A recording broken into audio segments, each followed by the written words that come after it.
साथियों, महापुरुषों के विचार ज्यादा लोगों तक पहुंचने के लिए सोशल मीडिया जैसे फेसबुक, व्हाट्सएप पर शेयर कीजिए। सभी बुद्धिमान और वैचारिक साथियों का great Indian leaders unread book YouTube channel में स्वागत है। साथियों, सबसे पहले मैं सभी महापुरुषों को नमन करता हूँ। साथियों, आज के समय में हमारे लोग महापुरुषों की किताबें पढ़ते नहीं है। इसी वजह से उन्हें सही गलत, दोस्त और दुश्मन की पहचान नहीं होती। लेकिन हमारे लोगों को सही इतिहास मालूम होना चाहिए। यही सोचकर मैंने यह प्रयास किया और मैं सफल भी हुआ। साथियों, अब आपको किताब पढ़ना नहीं है, महापुरुषों की किताब में क्या लिखा है सिर्फ सुनना है और देखना है। आप सब मेरे इस कार्य में सहयोग करेंगे, ऐसी मैं आशा करता हूँ।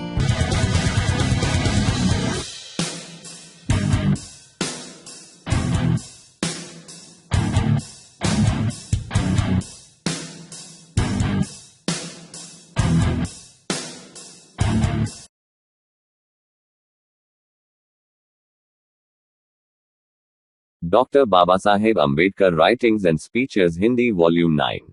अस्पृश्यता अथवा भारत की बहिष्कृत बस्तियों के प्राणी।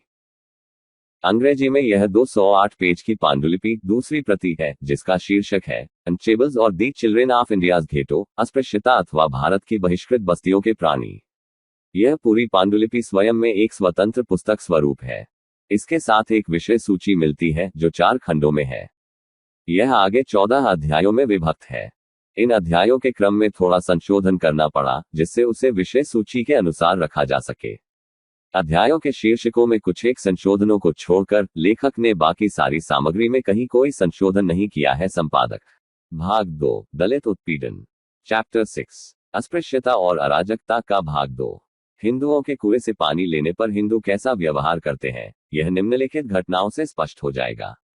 पहली घटना प्रताप के 12 फरवरी 1923 के अंक में छपी है।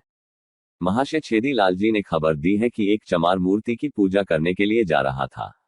रास्ते में उसे प्यास लगी। उसने अपनी लोहे की छोटी डोलची कुएं में डालकर पानी लिया। इस पर एक सवर्ण हिंदू ने उसे डांटा, खूब मारा पीटा और एक कोठरी में बंद कर दिया। जब यह घटना हो चुकी तब मैं उधर से निकला। मैंने पूछा कि इस आदमी को कोठरी में बंद क्यों कर रखा है, तो दीवान साहब ने बताया कि इस आदमी ने अपनी डोलची हमारे कुएं में डाल दी और यह हमारा धर्म भ्रष्ट करना चाहता है। यह एक सच्चाई है कि हरिजनों पर अत्याचार करने में हिंदू औरतें भी पीछे नहीं रहती, और जो अस्पृश्य हिंदुओं के कुएं से पानी लेने का दुस्साहस करता है, उसे मारने पीटने में वे मदों का साथ देती है। इस खबर की तुलना कीजिए जो 26 फरवरी 1932 के प्रताप में छपी है। 19 फरवरी 1932 को पुल बजुआ में एक दुखद घटना घटी। यह घटना तब घटी जब महाशय रामलाल एक कुएं से पानी लेने गए। यह वही कुआं था जिस पर 13 जनवरी 1932 को कुछ राजपूतों ने महाशय रामलाल और उनके एक साथी पंडित बंशीलाल की ठुकाई की थी। उस वक्त राजपूत औरतों का एक झुंड लाठी डंडे लेकर वहां आ पहुंचा और महाशय की ऐसी पिटाई की जिसका बयान नहीं किया जा सकता। राजपूत औरतों ने उन्हें इतना पीटा कि उनका शरीर लहूलुहान हो गया। इस समय वह फुकलिया के अस्पताल में भर्ती हैं। कुएं से पानी भरने के अस्पृश्यों के अधिकार के अनुसार यदि इन कुओं से अस्पृश्य पानी भरना चाहें, तो इस बारे में सरकारी अफसर की मदद भी उन्हें पिटने से नहीं बचा सकती।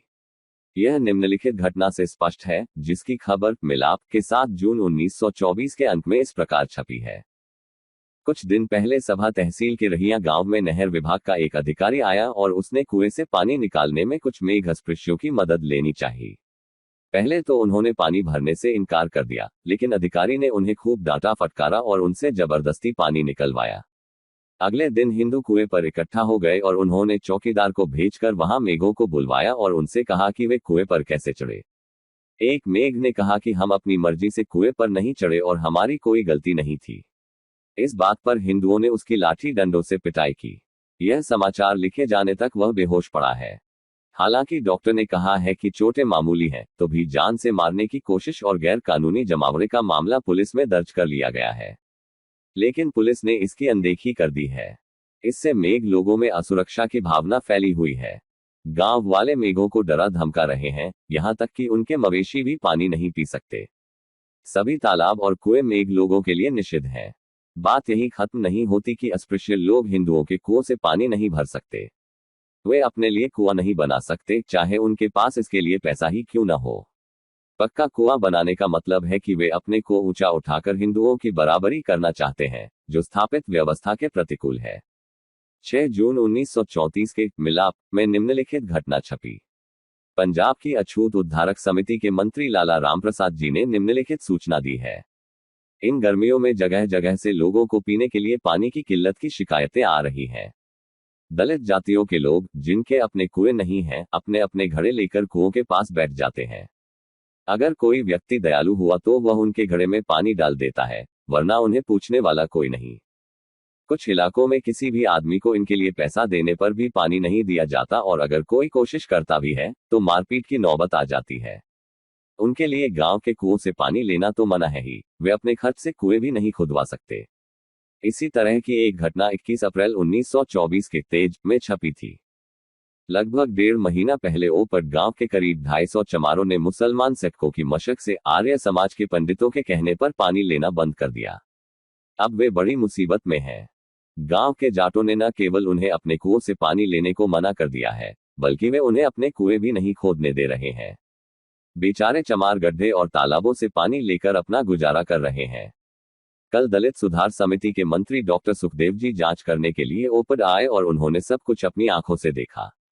उन्होंने देखा कि चमारों की दुर्दशा वर्णनातीत है और जाटों द्वारा उन पर सचमुच ज्यादती हो रही। 9 मई 1931 के टाइम्स ऑफ इंडिया में यह घटना छपी थी।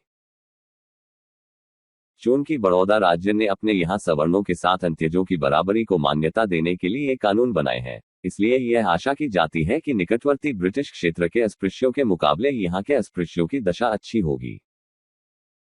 लेकिन हाल में एक दिन पद्रास तालुका में एक गरीब अंत्यज औरत की खड़ी फसल को आग लगा दी गई और उसे बुरी तरह मारा पीटा गया, क्योंकि उसने अपने बेटे को स्थानीय प्राइमरी स्कूल में पढ़ने के लिए भेजा था। अब ऐसी ही एक घटना कादी प्रांत के चनासमा गांव में हुई है।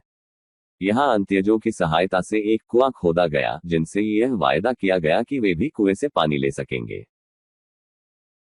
लेकिन जब कुआं बनकर तैयार हो गया, तब शुरू में यह कहा गया कि यह कुआं उनके लिए नहीं है, और जब उन्होंने पंच से शिकायत की तो उसने उन्हें 500 फुट लंबी एक पाइप बिछाने और उसके सिरे पर अपने लिए नल की टोंटी लगाने की अनुमति दे दी।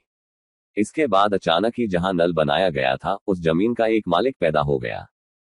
तब इस पाइपलाइन को एक पोखर पर ले जाया गया, लेकिन इसका मतलब हुआ पोखर के पानी को गंदा करना, क्योंकि वहां लोग अपने गंदे कपड़े भी धोते। इसलिए नल कहीं और लगा दिया गया। लेकिन क्या इसके बाद मुसीबत टल गई?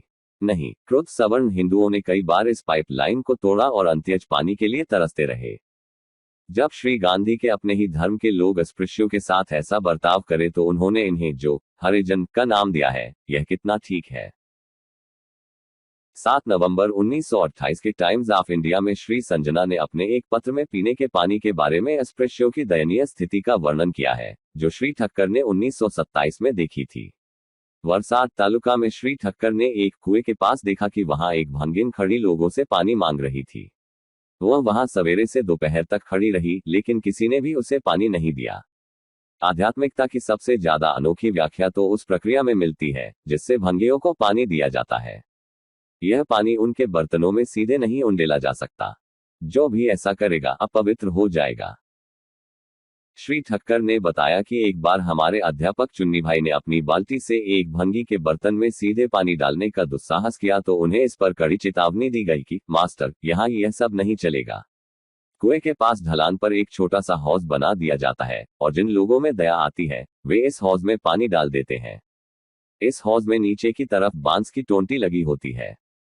भांगिनें उस टोंटी के पास अपना बर्तन रख देती हैं, जिसके भरने में घंटा 1.5 घंटा लग जाता है। श्री ठक्कर कहते हैं कि यह वह पानी होता है जो घड़े भरने के बाद बच रहता है और जिसे औरतें नियम से या जब उन्हें पास में खड़ी भांगिन पर दया आती है तब उस हौज में डाल देती हैं।